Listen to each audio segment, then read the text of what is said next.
이스라엘 왕 여로보암 제27년에 유다 왕 아마샤의 아들 아사랴가 왕이 되니 그가 왕이 될 때의 나이가 16세라. 예루살렘에서 52년간 다스리니라. 그의 어머니의 이름은 여골리아라. 예루살렘 사람이더라. 아사랴가 그의 아버지 아마샤의 모든 행위대로 여호와 보시기에 정직히 행하였으나 오직 산당은 제거하지 아니하였으므로 백성이 여전히 그 산당에서 제사를 드리며 분향하였고 여호와께서 왕을 치셨으므로 그가 죽는 날까지 나병 환자가 되어 별궁에 거하고 왕자 유담이 왕궁을 다스리며 그 땅의 백성을 치리하였더라. 아사랴의 남은 사적과 행한 모든 일은 유다 왕 역대지략에 기록되지 아니하였느냐? 아사랴가 그의 조상들과 함께 잠에 다윗성에 그의 조상들과 함께 장사되고 그의 아들 요담이 대신하여 왕이 되니라. 아멘.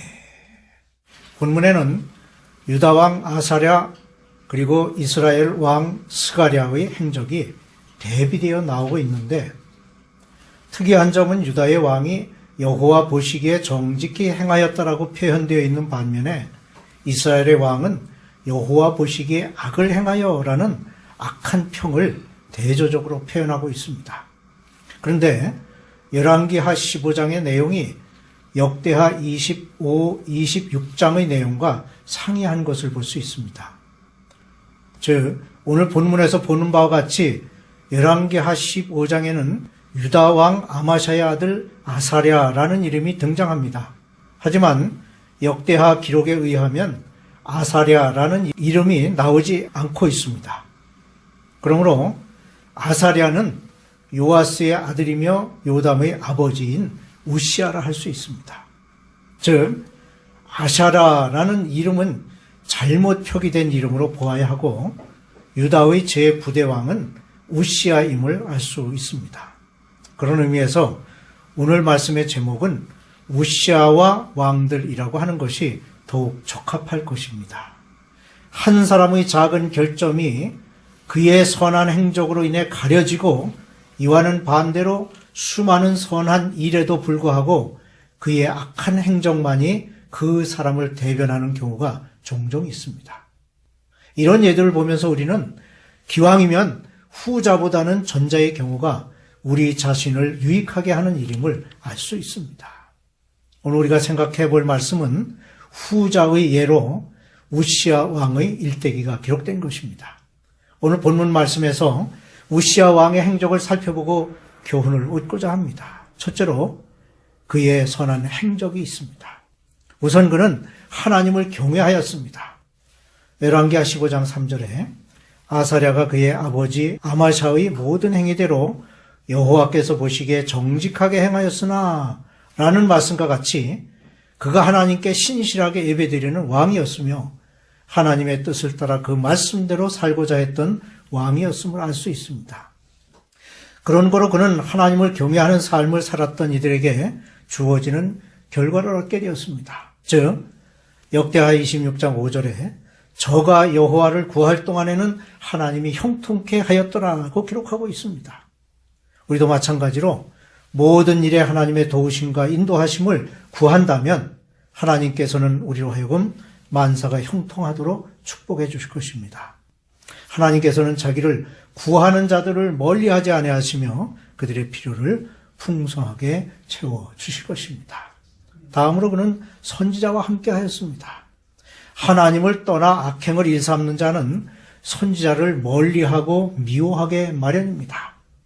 그렇기 때문에 하나님의 선지자를 멀리하는 왕에게는 하나님의 진노가 있게 되지만 하나님의 선지자를 가까이 하는 왕에게는 하나님께로부터 축복이 임하게 됩니다. 우시아 왕도 선지자와 함께 했기 때문에 많은 공헌을 세울 수 있었던 것입니다. 우리는 이 사실을 역대하에서 찾아볼 수 있는데 25장 5절에 저가 하나님의 묵시를 밝히 아는 스가랴의 사는 날에 하나님을 구하였다라고 기록하고 있습니다. 즉 그도 앞선 왕들과 같이 선지자의 충고와 권면으로 선정을 베풀었던 것입니다. 우리 또한 거짓 선지자와 참 선지자를 잘 분별하기만 하면 그들과 함께하며 그들의 충고에 귀 기울이는 것이 우리 자신에게 유익이 됨을 알 수 있습니다. 사람은 객관적이기보다는 주관적인 경향으로 흐르기 쉽기 때문에 균형을 잡고 올바른 판단을 갖기 위해서는 진심 어린 충고에 귀 기울일 수 있어야 합니다. 우리에게 충고하는 사람이 있다는 것은 얼마나 감사한 일인지 모릅니다. 누구보다 그리스도인들에게 하나님의 뜻대로 살기를 권면하는 신실한 사람이 가까이에 있는 것이 필요합니다. 둘째로 그에게 오점이 있었습니다. 우시아 왕이 하나님을 구하고 선지자 스가랴와 함께하는 동안에는 하나님께서 그를 형통케 하셨습니다. 하지만 이제 그도 그의 부친과 마찬가지로 마음이 교만해지기 시작했습니다. 그는 자신이 이룬 여러 가지 업적들이 있었습니다. 블레셋과 에돔과의 전쟁에서 승리했고 농업과 목축업의 확대, 예루살렘의 요새화 등 이루어진 일에 대해 하나님의 도우심이 아닌 자신이 행한 일이라고 생각했던 것입니다. 이러한 그의 교만은 그가 왕으로서 갖는 지위와 권한에만 만족하지 아니하고 급기야는 제사장의 직무까지 침범하게 된 것입니다. 즉 제사장만이 할 수 있는 제사 드리는 일을 스스로 행하고 말았습니다. 이것은 하나님을 모독하는 불순종이며 불경죄였습니다. 제사장 직분은 아론의 후손 제사장들과 레위인들에게만 주어진 임무였습니다. 그런데 이를 범하여 제사장들과 같이 행했기 때문에 그것은 마치 고라와 다단, 아비람이 행한 죄를 알지 못하고 그들과 같은 범죄를 저지른 것이 되었습니다. 우시아 왕은 그들의 교훈을 잊어버리고 스스로 제단 앞에 나아가 분향하는 범죄를 저지르고 말았습니다. 이것이 그의 모든 선한 업적을 가리게 되었고 끝까지 남겨진 오점을 만들게 된 것입니다. 아무리 그가 국가적으로 많은 업적과 발전을 가져왔을지라도 하나님을 무시하고 율법을 따르지 않으므로 모든 것이 허사가 되었던 것입니다. 그가 진정으로 자신이 이룬 업적을 하나님께 돌리고 겸손했다면 그의 마지막도 영예로웠을 것입니다. 이와 같이 교만은 자신의 임무가 아닌 자신이 행할 수 없는 직무까지 간섭하고 침범하려 합니다. 그러므로 우리는 이러한 태도에서 벗어나기 위해 겸손으로 허리를 동이고 교만한 자리에 들지 않도록 겸손한 마음을 갖고자 해야 할 것입니다. 결과적으로 그는 죽는 날까지 나병 환자가 되었습니다. 우시아 왕의 최후는 보기 흉측한 나병으로 끝을 맺고 말았습니다. 이것은 그의 죄로 인해 내려진 하나님의 징계였습니다. 그는 나병 환자가 되어 별궁에 거하게 되었고 왕으로 통치할 수 없게 되어서 결국 그의 아들 요담에게 왕의 직위가 넘어가게 됐죠. 결국 그는 왕으로서의 제 역할을 끝까지 감당하지 못하고 그의 일생을 마치게 되었습니다. 그러니 이 같은 우시아의 최후를 보면서 우리가 맞게 될 최후를 생각하게 됩니다. 우리의 종말은 선한 역사로 인해 영광의 면류관을 받게 되는 아름다운 모습으로 맞춰야 합니다. 그러기 위해서는 우리가 우리의 주인이 되는 것이 아니라 오직 예수 그리스도께서 나의 주인이 되셔서 그의 인도하심을 따라야 할 것입니다. 이어지는 말씀에는 유다와 이스라엘의 여러 왕들에 대한 기록이 나오는데 그들에게 붙여진 수식어를 보면 그의 조상들의 행위대로 여호와 보시기에 악을 행한 왕들이었습니다. 반역으로 죽임을 당하고 또 반역으로 죽임을 당하는 일들이 이어지는 것을 볼 수 있습니다. 이스라엘 왕들인 스가랴, 샬룸, 무나헴, 부가히야, 베가가 그랬고 유다 왕 요담 또한 여호와 보시기에 정직히 행한 모습이 있었지만 그들의 부왕을 따라 끝까지 겸손함을 지키지 못함으로 하나님께 온전치 못한 왕이 되었습니다. 하나님께서 인류와 국가를 보시는 관점과 우리가 보는 관점에는 차이가 있습니다. 그러므로 이제 우리는 우리의 좁은 시야를 성경적 차원으로 넓혀 올바른 통찰을 할 수 있도록 우리 자신을 수정해야 합니다. 이를 위해 우리는 앞선 선조들이 행한 일들에서 반면 교사를 삼아야 합니다. 잘한 것 같지만 결국 그 끝이 좋지 않게 끝난 왕들을 보면서 우리의 시야를 수정해야 하겠습니다. 우선 하나님의 명령에 대한 순종 여부가 중요합니다. 무엇보다 하나님의 거룩한 목적의 순종이 필요합니다. 요담 왕은 부친 우시아의 행위대로 하나님이 보시기에 정직히 행했습니다. 한 나라의 통치자는 자신에게 주어진 권력을 가지고 자신의 영화와 이익만을 위해 사용해서는 안 됩니다.